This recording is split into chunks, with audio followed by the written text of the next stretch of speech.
Yo, my name is Ryan Fila, and in today's video, we're gonna go through some of the top don'ts for traveling in Mexico. Now, there are a lot of points in this video, so we're just gonna get started and get rolling. The first one is, if you're traveling to Mexico City, don't miss Lucha Libre. Lucha Libre is like the WWE in Mexico, and it's really big in Mexico City. You shouldn't miss it. It is so fun. We actually got to train with them and went to a local gym. It was one of the best experiences I had my whole time in Mexico. Plus the fans get really into it. Anyways, the second one, don't waste time going to Tulum if you're looking for a beautiful beach. I mean, I think every place has its own value, but Tulum was one of my least favorite places in all of Mexico, and the beaches were not that great.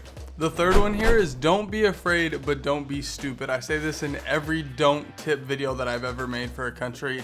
And what it means in Mexico is a few things. One, if there aren't locals around, your senses should be heightened, like super late at night if there's nobody around. If you're in a place even during a day and you realize that nobody's out in the streets, your highest senses should kick in, because locals not being there is typically a sign that you probably shouldn't be there either. Unless it's like a tourist attraction. Obviously that's different. The second thing this means is driving across the country. Like if you're driving a long ways, be aware of that route. Ask people if driving that route is safe, or if you're gonna go through any checkpoints or have any issues. Just be aware if you're driving long distances.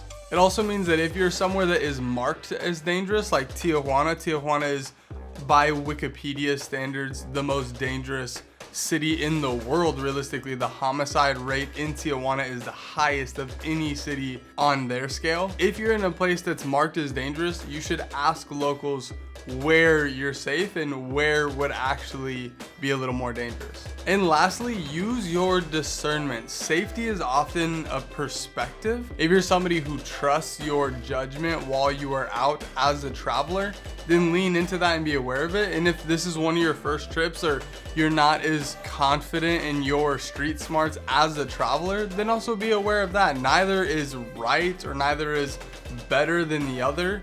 Just be aware. Self-awareness really helps in what you deem as safe. Now the next one, I'm not gonna count them because I know at some point I'm gonna screw up and then I'm gonna have to have my editor re-edit them. Anyways, the next point is, don't miss the world wonder of Chichen Itza. Chichen Itza is one of these 7 world wonders, and it is in Mexico. Now, especially, I know I already said something about Tulum, but if you're traveling to Tulum anyways, Chichen Itza is only a couple-hour car ride from there, and I highly recommend, if you're in the vicinity, to go out there. Now, one thing that I wish we would have done a little bit more is do some more research before we went out there, so we were just more aware of what it was, the significance, what happened where. But watch a little bit, even just on YouTube, search it right above the search bar right here before you go out, and check it out online. Then take the time to go there if you're already traveling to Mexico. Not going there is like traveling to France and not seeing the Eiffel Tower.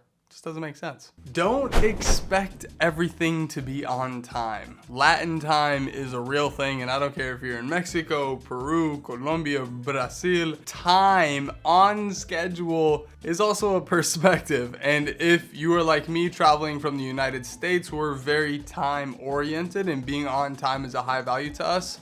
But you might have to push some of that to the wall if you're traveling to Mexico. Next one, do not ask for it spicy. Now listen to me here. Don't ask for it spicy unless you want some real spice. Mexico does not play with their spices. I used to think anywhere really south of the United States is hot, it's spicy food wise, and that was incorrect. Mexico is one of the few that like do not play with their spice. So if you go down there and get salsa and you ask for it hot, that shit is gonna be hot.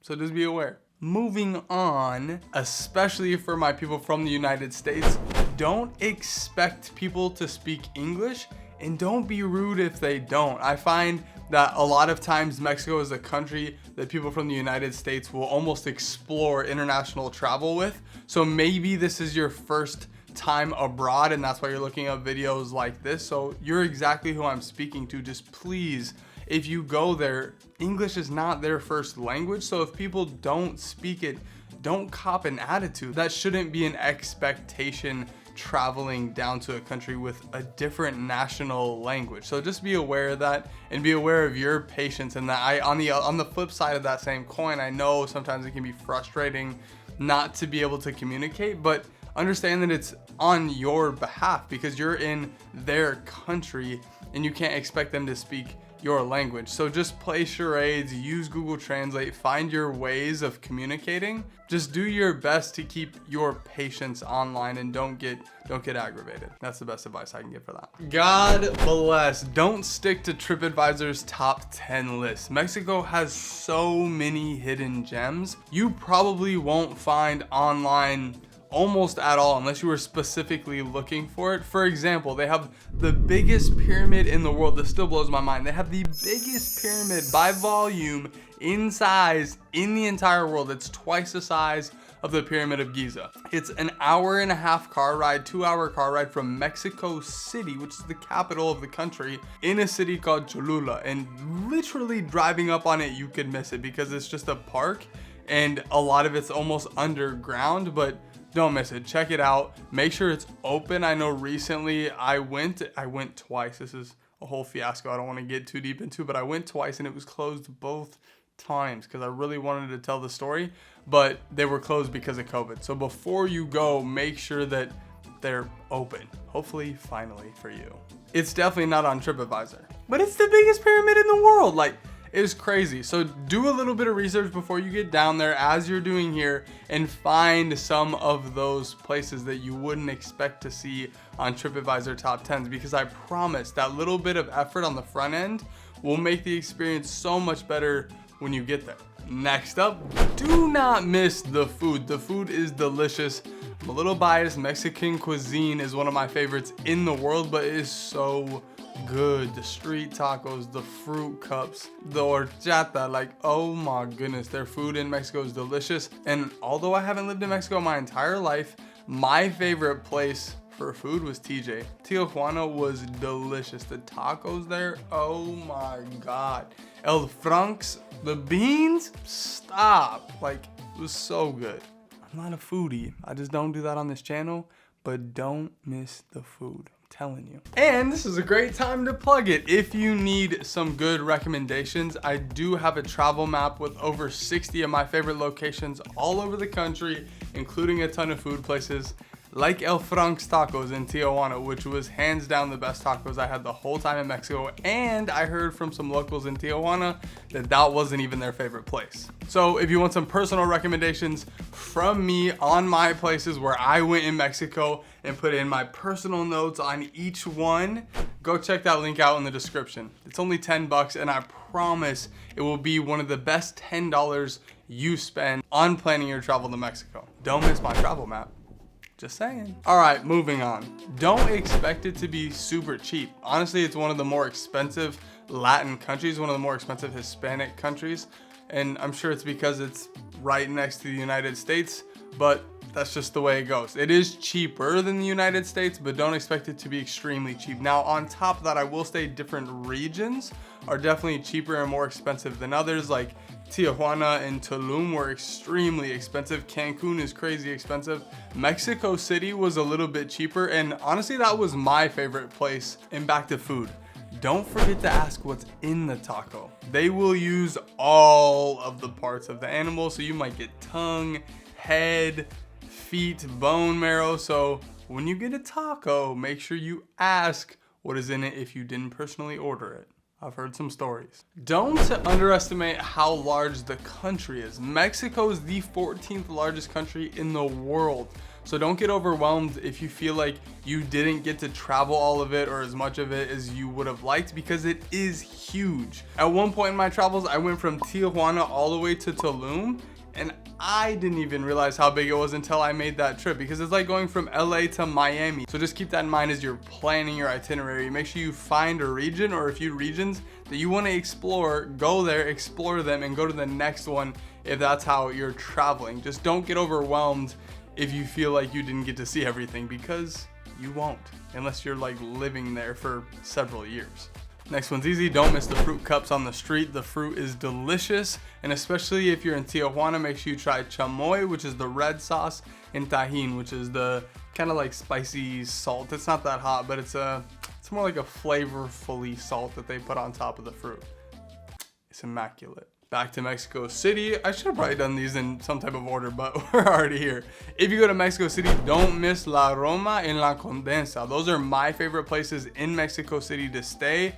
They're pretty high end, they're really nice, they're green, there's a ton of cafes and restaurants. It's gorgeous, but even if you don't stay there, I would really recommend going down to at least spend a day there, check out the parks, walk around. It is just phenomenal, it is gorgeous. Next one, don't be intimidated. Mexicans are so warm and welcoming. They're a part of this Latin love, Hispanic culture. In my view, this is totally subjective, but on average, I stand by this statement, on average, a Mexican would help you out 7 out of 10 times, where somebody from the United States would help you out maybe 4 or 5 out of 10 times. I really believe that just in their culture and who they are and how important family and people are to them, that people will extend a hand and be so warm and welcoming. So don't be intimidated. Most of the problems that we hear about of their country is between Mexicans. Next, don't miss cold cacao. Cacao is chocolate. It is what it sounds like. It's the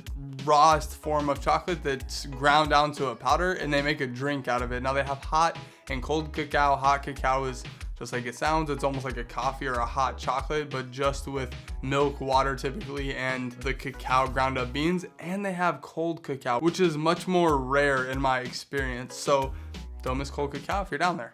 Next, don't be surprised by their excess of plastic waste. This is one of my biggest qualms and issues with Mexico and a lot of countries south of Mexico into South America, and it's that they use plastic for everything. You'll get plastic cutlery, you'll get a plastic bag with stuff inside of it in a plastic bag with a plate that's covered in plastic so they don't have to clean it. It's horrendous, but just don't be surprised by it. Back to Tulum. If you go to Tulum, don't miss the cenotes. Cenotes are like a water hole. I think that's basically the translation, but they're a water hole that's almost into a cave system that typically you don't know how far it goes down. And at one point they were very, very important and spiritual and ritualistic to the Mayan culture, especially out near Tulum.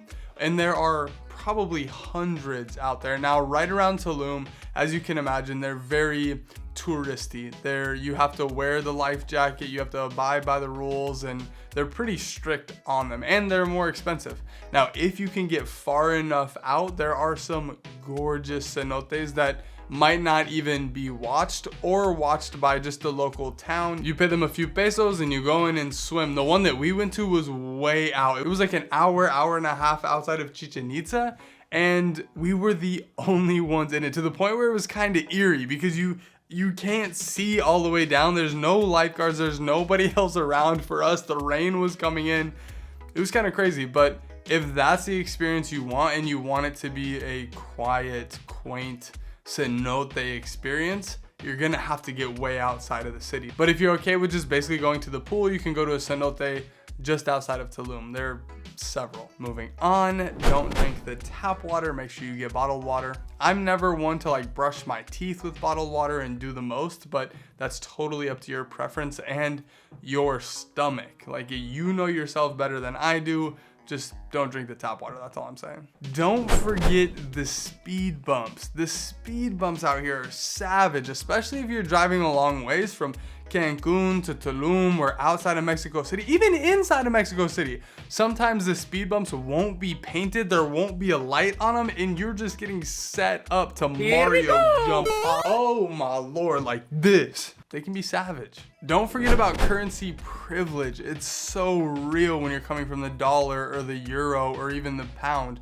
When you get down here, your money is worth so much more, and there's a real privilege in that. So when you're bargaining for 10 pesos, remember that 10 pesos means so much more to that person that you're bargaining with than it does for you. Pay for it what you think it's worth. And don't be surprised by tipping, especially in the city. I typically stick to around 10%, but that's up to you. And next, don't miss the culture. Mexico is so rich in culture. Out on the east, it's very Mayan. In other regions, they specialize in making different things like clothes or pottery or certain types of food. Like we said earlier, Mexico is huge.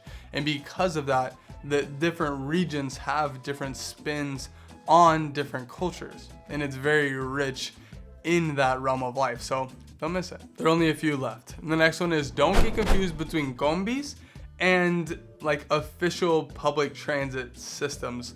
Combis are the little vans you'll see everywhere. They'll typically have a sign in the front of it that says where they're going. You pay cash when you get on. They just run. They're not ran through like the city. Like in Mexico City, they have a huge transit system. You use the card, you can get on the train. That's different. Those two things are different. You have combis and then you have public transit systems. Combis you can find pretty much all over the country. The public transit is pretty rare, realistically. Don't forget about your immigration card. They'll hand you an immigration card when you come into the country, and they'll tell you to hold on to it if you have it to give to the people when you're trying to leave the country. It just makes leaving the country that much easier. This one's real. Don't take Google Maps for 100% guarantee on hours, even on specific locations. Sometimes Google Maps isn't 100% accurate. The biggest thing that I notice is the hours. You'll show up at 9 and they don't actually open until 11, but on Google Maps it says they open at 9. Realistically, this will be a test run every time. Next, don't miss the hostels. Hostels here are really cheap and really good. If you don't know what a hostel is, go check it out. It's like a cheap hotel where you can stay in bunk style rooms, and typically you can stay there for anywhere between like $5 and $20 a night, depending on the season. For my budget travelers, if you're traveling on a strict budget, don't travel to Tulum, to Tijuana, or to Cancun. All of those are extremely expensive. For my other vegetarian folk like myself, don't stress. They have a lot of replacement options. I've never been to a country where they're like, we're super vegetarian friendly. Everybody's always like, oh, this country is really difficult to be vegetarian in. And typically it doesn't turn out to be that way. In Mexico, great replacements are mushrooms, especially in the tacos. Mushrooms, cactus, beans. The beans here are amazing. And other fruits and vegetables because they have abundant produce. And you get beans and rice with basically every meal anyways. And lastly, if you can help it, don't use a huge touring company. These companies are usually ran from outside sources and don't pay the local employees that well or take care of the environment or the city. They're just there for the business. If you can, use a smaller tour operator or get plugged in with a friend. If you have a friend or somebody who knows somebody in Mexico, that is the best way to get around. And that's it. Again, I'm Ryan Fila. Those are some of my top tips on what not to do in Mexico. Like I said, I have that travel map linked down below. If you're planning your trip, I would highly recommend going to check it out because it will help you while you're on the ground. It's integrated with Google Maps, so you can use it while you're walking around, and it will actually show you the locations that I have saved that are nearby you when you're there. It's not a PDF, it's not a Word document. It's super interactive and easy to use. But that's it for this one. Until next time, you go out and live your limit, and I'll see you in the next one. Oh, and before I forget, we have some juicy stories coming up from Mexico that I cannot wait to drop. And when they do, I'll set them somewhere in here. Yeah.